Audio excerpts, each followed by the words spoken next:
Queiram fazer investimento imobiliário ou comprar uma casa em Portugal, o tema do crédito de habitação é algo que provavelmente há de surgir em algum momento da vida. Seja porque percebem as maravilhas da alavancagem na banca para obter melhores retornos, ou porque, especialmente se pertencerem à minha geração, o recurso a crédito é inevitável. Neste vídeo, guio-vos por todo o processo.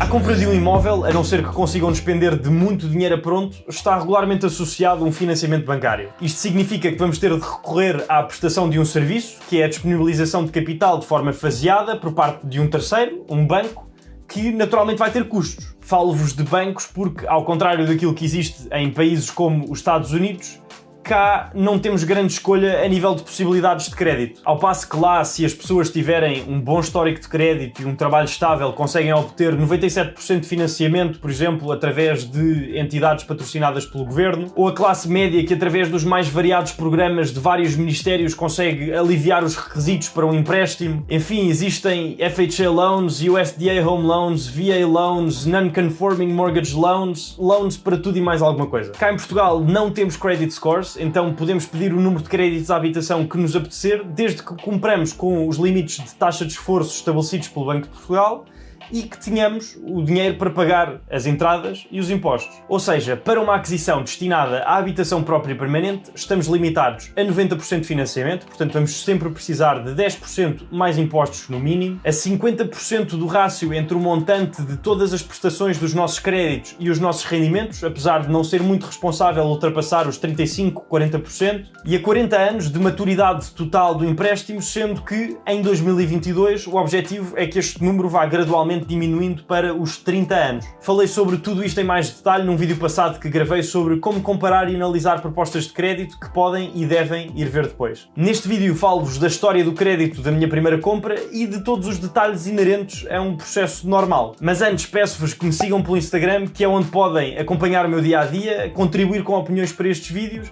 e contribuir de forma muito significativa para o crescimento deste canal. O meu caso não começou da melhor maneira de todo. Eu tinha a concepção errada, talvez como a grande maioria, de que quem me ia entregar a melhor proposta de crédito seria aquele banco onde eu já tinha conta há anos. Desde que nasci que tinha uma poupança neste banco, as pessoas da minha família trabalhavam todas com este banco.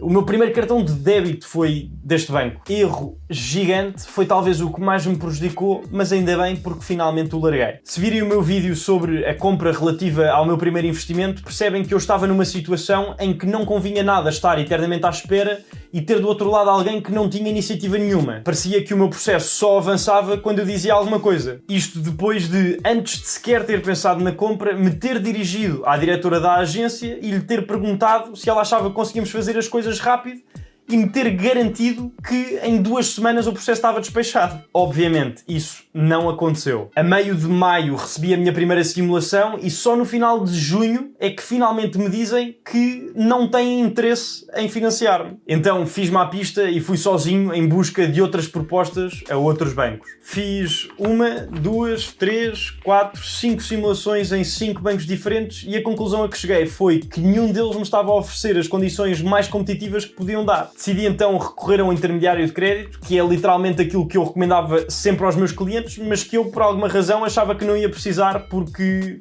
conseguia fazer melhor. Errado. No final de julho entrei em contacto com o Dr. Finanças, foram eles que trataram de todo o meu processo, que tornaram o meu primeiro investimento imobiliário possível e que estou mesmo feliz por agora, 6 meses depois da minha incrível experiência, termos estabelecido uma parceria. E para este vídeo, que já tinha prometido fazer desde a última vez que falei sobre como analisar propostas de crédito, aquilo que o Dr. Finanças me pediu foi para falar de forma livre e dar uma opinião honesta. Aquilo que vos vou dizer é exatamente a mesma coisa que disse ao CEO da empresa na primeira vez que nos encontramos. Fiquei chocado com a eficiência da comunicação, a simpatia com que todo o negócio foi conduzido e com o resultado final. Foi no final de julho que submeti os meus dados na plataforma deles e mesmo numa altura em que parecia que todos os bancários estavam de férias, conseguimos ir do início à escritura em apenas 2 meses. Demorou uma semana para que o meu caso fosse analisado e me apresentassem as primeiras propostas, e depois de aceitar uma delas, o banco em questão levou 1 mês inteiro a dar-me uma resposta. As outras 3 semanas foram para a marcação da avaliação, a sua realização, a validação dos documentos e a escritura. No meio deste tempo todo, que não tenho dúvida alguma que em casos mais simples que o meu fossem pelo menos metade,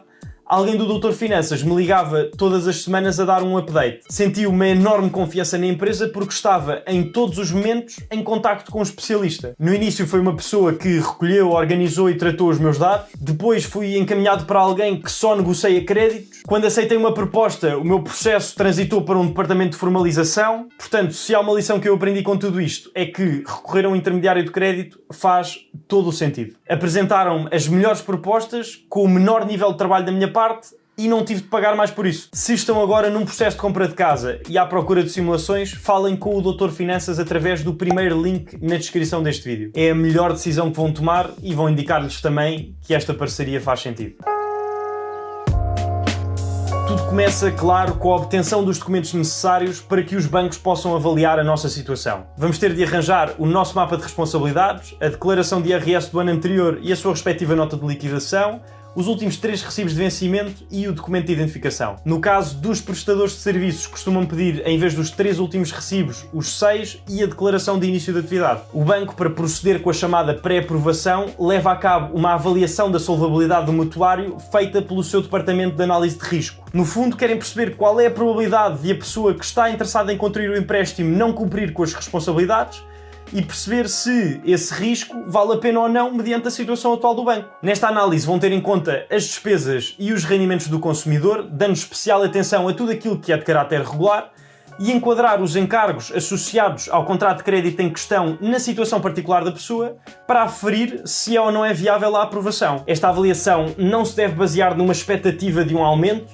nem em rendimentos auferidos de forma irregular, nem na expectativa de uma redução da estrutura de custos pessoais. Vão sempre olhar tanto para a duração e natureza decorrente e expectável do vínculo laboral, como para eventuais circunstâncias que possam afetar de forma negativa o nível de endividamento. Para além disso, no caso da contratação de créditos com uma taxa variável ou mista, fazem o chamado stress testing para perceber se, com um aumento do indexante, o consumidor conseguiria, na mesma, continuar a fazer face às suas responsabilidades. Dito isto, o cliente mais valorizado é aquele com um contrato de trabalho, sem termo e com uma remuneração elevada. O prestador de serviços numa situação de trabalho irregular, com contribuições baixas, vai ter dificuldades que o financiem. Quando um consumidor parece arriscado para a instituição bancária, é sempre possível que seja pedido um fiador. Esta pessoa é alguém que reúne as condições que acabei de referir e que garante pelo titular do crédito que, se este entrar em cumprimento, paga a dívida ao banco. Estando o processo pré-aprovado, recebemos então a tal FIN com as condições que o banco nos propuser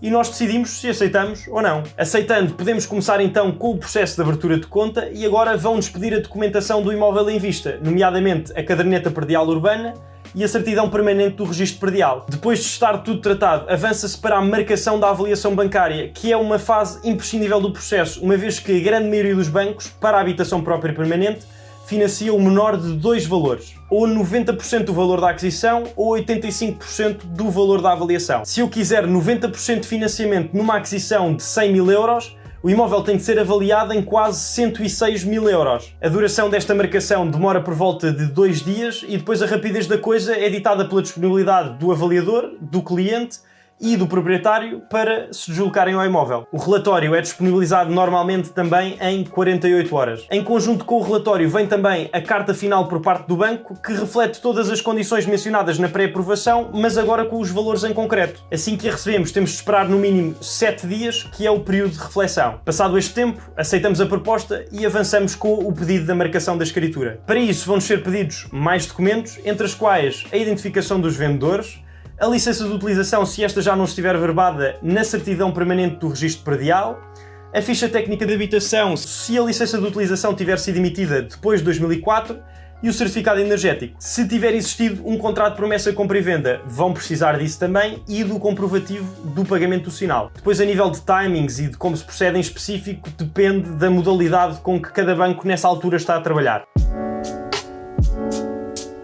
O trilho para a compra de casa é, na minha opinião, bastante acidentado. Se estão à procura de um primeiro financiamento para uma primeira compra, é muito provável que se sintam sobrecarregados com tanta falta de informação ou com tantas escolhas aparentes. E é precisamente aí que a entrada de um profissional como o Dr. Finanças na intermediação de crédito ou como eu no acompanhamento da compra entra em jogo. Passar por um caminho que já levou com um cilindro compactador em cima é a melhor forma de evitar tropeçar e cair num poço de problemas financeiros. Espero que tenham gostado do vídeo. Se foi esse o caso, não se esqueçam de mudar a cor do botão do gosto para azul. Subscrevam para mais conteúdo sobre imobiliário, dinheiro e finanças pessoais sem bullshit. Um abraço e até para a semana.